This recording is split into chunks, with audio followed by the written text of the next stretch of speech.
నువ్వు నూరుతున్నప్పుడు బయట తోటి సమట నువ్వు తుడుచుకున్నప్పుడు దండాన నీ సొక్కారేస్తున్నప్పుడు నీ ఒంటి వాసన తెగ గుర్తొచ్చినప్పుడు రెండు చేతులెత్తి చుట్టూ మలిసినప్పుడు జండు కత్తుకొని పడుకున్నప్పుడు అలసిపోయి నువ్వు ఆవలించినప్పుడు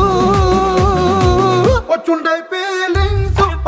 ఫీలింగ్స్ వచ్చి వచ్చి చంపేస్తుండై